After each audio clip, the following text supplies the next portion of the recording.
Horrific, a slaughter, a massacre.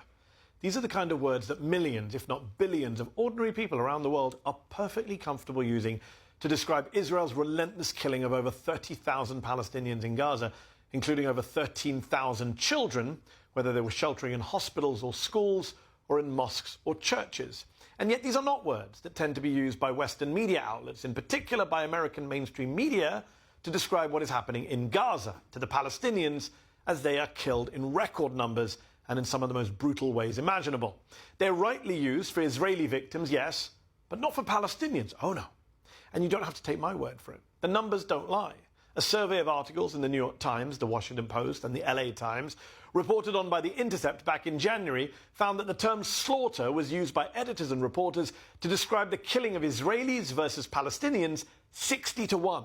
And massacre was used to describe the killing of Israelis versus Palestinians 125-2.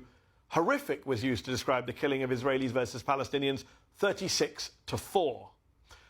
What else do we call that other than the deliberate dehumanization of the Palestinian people?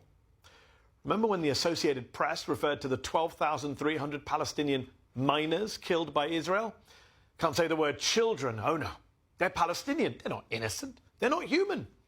It's not just US newspapers, but US television, too.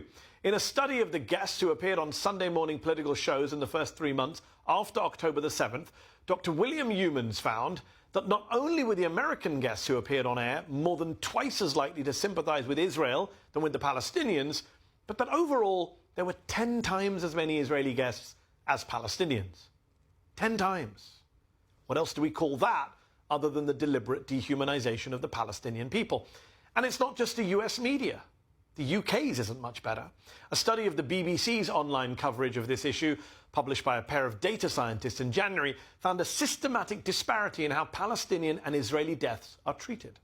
See, Palestinians, per the BBC, tend to die or be killed, but very rarely are they murdered. No, that term is almost exclusively reserved for Israelis when it comes to this war, with a 101-to-1 Israeli to Palestinian ratio. In addition, words like mother, daughter, father, son were much more likely to be used for Israeli victims of Palestinian violence, but not so much for Palestinian victims of Israeli violence.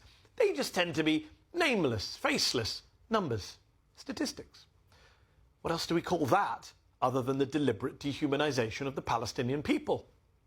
Look, the Western media's coverage of what the International Court of Justice has called a plausible genocide unfolding in front of our eyes, in my view, is perhaps the greatest, most consequential, most shameful media failure of our lifetimes. Only the media's coverage of Iraqi WMDs and the non-existent threat from Saddam Hussein back in 2003 comes even close to what we've all had to see, read and hear in recent months.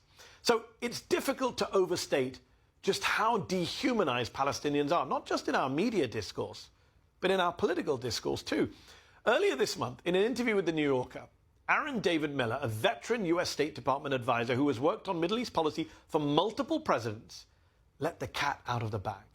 Do I think that Joe Biden has the same depth of feeling and empathy for the Palestinians of Gaza as he does for the Israelis? No, he doesn't. Nor does he convey it. I don't think there's any doubt about that.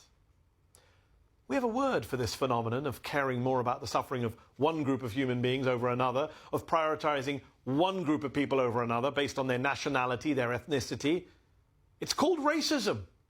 Now, one of the reasons I founded Zeteo, which officially launches this week, and one of the reasons I'm hosting this new weekly show for Zeteo, is that I'm fed up with media organizations failing to challenge the racism and bigotry of our leaders. And I'm also fed up with media organizations themselves pushing racist, bigoted, dehumanizing coverage of minorities across the board, but especially of the Palestinians. I think the world deserves better. I think the American people in particular deserve better. Because here's what's so fascinating. Poll after poll shows the American people support a ceasefire. One poll in February found half of all Americans believe Israel is committing genocide in Gaza. And that's after being exposed only to our current, awful, one-sided media coverage of this issue. Imagine what those numbers would look like if we had a media that actually showed Americans what's happening on the ground in Gaza, that gave Palestinians a voice, a platform, or actually treated Palestinians as victims of Israeli violence, as human beings, deserving of our compassion, our empathy, our solidarity. Imagine what a world we could live in if we had a media like that.